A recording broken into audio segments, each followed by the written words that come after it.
Climate change एक ऐसी problem है जिसे हम ह्यूमंस ने ही क्रिएट किया है और पिछले 100 सालों की अगर हम बात करें तो ये बहुत तेजी से बदल रहा है, जिसका इम्पैक्ट दिखना भी शुरू हो चुका है। पिछले 100 सालों में अर्थ का टेम्परेचर 1.2 डिग्री सेल्सियस बढ़ गया है और 2020 अब तक का रिकॉर्डेड सबसे हॉटेस्ट ईयर था। सितंबर 2019 से लेकर अगस्त 2020 के बीच Greenland lost 152 gigaton of ice. 1 gigaton water से 4 lakh Olympic size swimming pool भरे जा सकते हैं। 2020 में 80% oceans experienced 1 marine heat wave.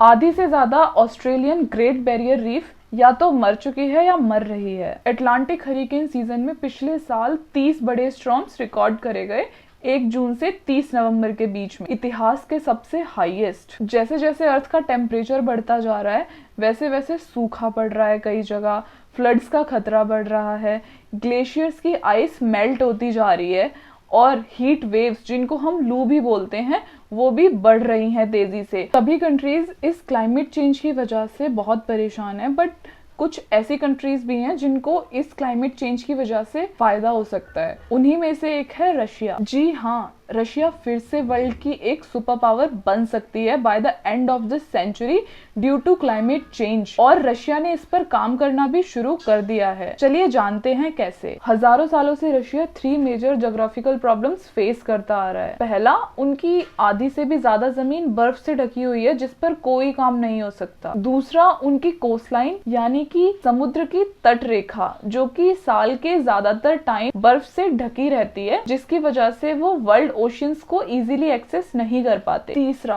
उनके वेस्टर्न बॉर्डर्स खुले मैदान हैं जहां से इन्वेड करना, टैंक्स और तोप ले जाना कोई मुश्किल काम नहीं है, तो वेस्टर्न साइड से वॉर का खतरा। और क्लाइमेट चेंज रशिया को इन तीनों प्रॉब्लम से ही बाहर निकाल देगा and Russia can become global super power. इस सेंचुरी के एंड तक क्लाइमेट चेंज बहुत सारी कंट्रीज के लिए एक बहुत ही बड़ा डिजास्टर होगा। अगर हम अमेरिका और कनाडा के बॉर्डर्स पर एक लाइन ड्रॉ करें तो जो कंट्रीज इस लाइन के साउथ में आती हैं उनको बहुत ज्यादा नुकसान उठाने पड़ेंगे। ऐसा इसलिए है क्योंकि ये पाया गया है कि ह्यूमन प्रोडक्टिविटी मैक्सिमम उन एरियाज में होती है जिनका एनुअल टेम्परेचर 11 डिग्री से 15 डिग्री सेल्सियस के बीच में होता है। टेम्परेचर कम या ज्यादा होने पर प्रोडक्टिविटी भी कम होती है। इस समय मैक्सिमम प्रोडक्टिविटी जोन में आती हैं ये countries, USA, Europe, Korea, China and Japan, जो कि हमें इस बात का आंसर भी देती हैं कि क्यों दुनिया की वेल्दीएस्ट कंट्रीज इसी जोन में है। हिस्ट्री में ये जोन कहीं और था, फ्यूचर में ये जोन कहीं और होगा और ये जोन धीरे धीरे नॉर्थ की तरफ शिफ्ट हो रहा है। ये माना जा रहा है कि 21st सेंचुरी के एंड तक ये जोन आर्टिक रीजन तक पहुंच जाएगा और Alaska, Greenland, Iceland, Scandinavia and most significantly Russia भी मेजर इकोनॉमीज होंगी जो इस जोन में आएंगी। एंड वर्ल्ड की दूसरी कंट्रीज जैसे USA, Brazil, China and India, ये सभी कंट्रीज स्ट्रगल करेंगी क्लाइमेट चेंज को अडेप्ट करने के लिए। वहीं आर्टिक रीजन के पास 1 in a 1000 ईयर वाली अपॉर्चुनिटी होगी और इन सब कंट्रीज में रशिया सबसे बेटर पोजीशन पे होगा इन क्लाइमेट चेंजेस का फायदा उठाने में। ज्योग्राफिकली रशिया के पास आर्टिक की सबसे ज्यादा टेरिटरीज हैं। 53% आर्टिक ओशियन कोस्टलाइन रशिया की ही है और आर्टिक की आधे से ज्यादा आबादी भी रशिया में ही रहती है, जिसका मेजर पार्ट आता है साइबेरिया से, जो कि रशिया की ही एक बहुत बड़ी और बर्फीली एशियन टेरिटरी है। रशिया का मेजॉरिटी ऑफ लैंड एरिया इसी टेरिटरी में आता है एंड रफली about 9% of the entire earth land area. आज के टाइम में यहाँ का टेम्परेचर नियरली 0.5 डिग्री सेल्सियस है और दुनिया की सबसे कोल्डेस्ट जगह ओयमेयाकन भी यहीं पर है, जिसका विंटर में टेम्परेचर नियरली -71 डिग्री सेल्सियस तक पहुंच जाता है। इतना बड़ा लैंड एरिया होने के बावजूद भी यहाँ की पॉपुलेशन सिर्फ 3.3 करोड़ है, जो कि लगभग पंजाब की पॉपुलेशन के बराबर है। क्योंकि यहाँ का टेम्परेचर एक तो प्रोडक्टिविटी टेम्परेचर से बहुत ज्यादा कम है और यहाँ की जो जमीन है वो बहुत सालों से बर्फ से ढकी पड़ी है। इसी वजह से रशिया की सिर्फ 1/5 पॉपुलेशन ही साइबेरिया से आती है। पर साइबेरिया में और नॉर्थ रशिया में कहीं भी ना पाए जाने वाले नेचुरल रिसोर्सेज का बहुत ही बड़ा भंडार है और क्लाइमेट चेंज रशिया को इन्हीं सभी नेचुरल रिसोर्सेज को एक्सट्रैक्ट करने के लिए एक अपॉर्चुनिटी देगा। साइंटिस्ट की स्टडी के अकॉर्डिंग $2 ट्रिलियन के अनस्टैप्ड मिनरल रिसोर्सेज रिसोर्सेज प्रेजेंट है रशिया के इस आर्टिक रीजन में, जैसे कि आयरन ओर, जिंक, निकल, copper, gold, silver, uranium, diamond और भी बहुत सारे मिनरल। जैसे जैसे टेक्नोलॉजी बढ़ रही है, ये सब मेटल्स की कंपोनेंट्स बनते जा रहे हैं हमारे डिवाइसेस के, फिर चाहे वो कंप्यूटर हो या लैपटॉप हो या मोबाइल फोन्स हो, रोजमर्रा की चीजों से लेकर मिसाइल्स बनाने तक के लिए इन रिसोर्सेज की डिमांड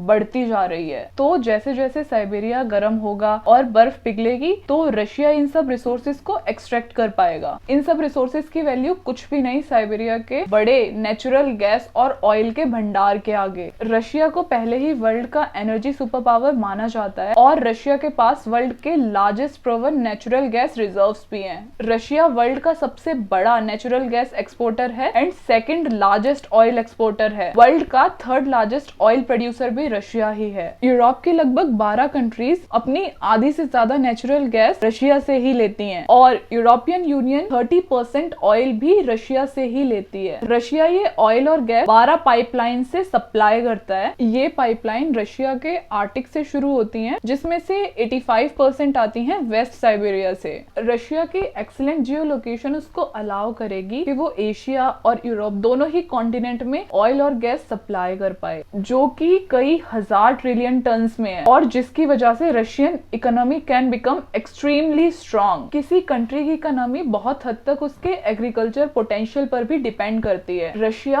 आज के टाइम में वर्ल्ड का largest wheat, barley and oats का प्रोड्यूसर भी है और धरती का 1/4 व्हीट रशिया से ही आता है और ये सब रशिया सिर्फ साउथ और वेस्ट में ही उगाता है। तो जैसे जैसे बर्फ पिघलेगी तो रशिया के पास और ज्यादा लैंड होगा जहाँ पर वो फार्मिंग कर पाएंगे। रशियन इकोलॉजिस्ट के 2019 में दिए गए एक एस्टिमेशन रिपोर्ट के अकॉर्डिंग अगर ह्यूमंस इसी तरह कार्बन डाइऑक्साइड का एमिशन करते रहे इतने हाई रेट पर, तो 2080 तक साइबेरिया का 33 lakh kilometre square area agriculture के लिए अवेलेबल हो जाएगा और यहाँ की पॉपुलेशन भी 9 टाइम्स बढ़ जाएगी। तो यहाँ पर भी साइबेरिया और रशिया एक परफेक्ट ज्योग्राफिक लोकेशन में एग्जिस्ट करते हैं इन फ्यूचर। रशिया की अभी की आबादी पर क्लाइमेट चेंज का ज्यादा इम्पैक्ट नहीं पड़ेगा जैसे कि वर्ल्ड की दूसरी कंट्रीज पर पड़ेगा। फॉर एग्जाम्पल यूएसए की मोस्टली सारी मेजर सिटीज समुद्र के किनारे बसी हुई हैं और इंडिया की भी 22 मेजर सिटीज जैसे कि चेन्नई, मुंबई, विशाखापट्टनम, सूरत और बहुत सारी आबादी समुद्र के आसपास के इलाकों में रहती है और ग्लोबल वार्मिंग से बढ़ते सी लेवल की वजह से इस आबादी को पीछे की तरफ शिफ्ट करना पड़ेगा, जिसकी वजह से बिलियंस ऑफ डॉलर्स चाहिए होंगे और ऐसा लगभग सारी कंट्रीज के साथ होगा। रशिया की टॉप 30 सिटीज में से सिर्फ 3 ही समुद्र के किनारे हैं, सेंट पीटर्सबर्ग, व्लादिवोस्टोक एंड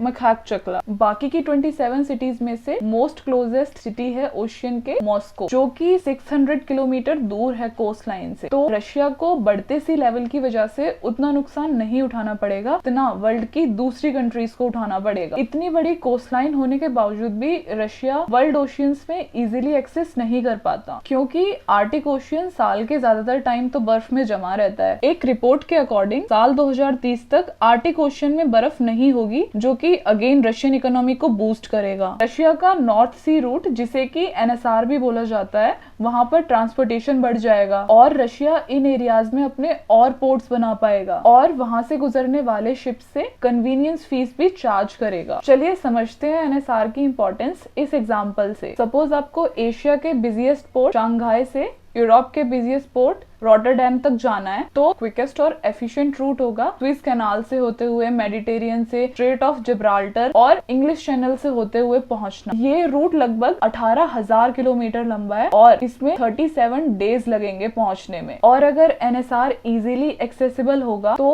अगर कोई शिप एनएसआर के रास्ते शंघाई से रॉटरडैम तक ट्रेवल करता है तो उसे लगभग 10,500 किलोमीटर ही ट्रेवल करना पड़ेगा और ये जर्नी लगभग 22 दिन में पूरी की जा सकती है, जिससे अप्रोक्सीमेटली 7,500 किलोमीटर कम ट्रेवल करना पड़ेगा और 15 दिन भी बचेंगे। और तो और स्विस कैनाल के ट्रैफिक का झंझट भी खत्म हो जाएगा। आज के टाइम में चाइना और यूरोप का सारा ट्रेड स्विस कैनाल और मेडिटेरियन सी से होकर गुजरता है, तो टेम्परेचर बढ़ने की वजह से अगर एनएसआर ओपन होता है तो चाइनीज कंपनीज अपने शिप्स को रीरूट करके एनएसआर से भेजना शुरू कर देंगे, जिससे उनके बिलियंस ऑफ डॉलर्स की शिपिंग कॉस्ट बचेगी और रशिया यहाँ पर बिलियंस ऑफ डॉलर्स कमा सकता है ट्रांजिट फीस लेके, जैसे कि आज के टाइम में इजिप्ट कर रहा है स्विस कैनाल से। तो रशिया 21st सेंचुरी के एंड तक मोस्ट ह्यूमन प्रोडक्टिविटी जोन में होगा। रशिया के पास अबेंडेंस में precious metals, natural gas and oil होगा, जिससे वो दशकों तक वर्ल्ड की एनर्जी डिमांड पूरी कर पाएगा and can earn billions dollar. Russia के पास बहुत सारा एग्रीकल्चर लैंड होगा बाय द ईयर 2080, जिससे वो पूरे वर्ल्ड में फूड सप्लाई कर पाएगा। रशिया के पास वर्ल्ड की काफी बड़ी कोस्टलाइन होगी वर्ल्ड ओशियंस को एक्सेस करने के लिए,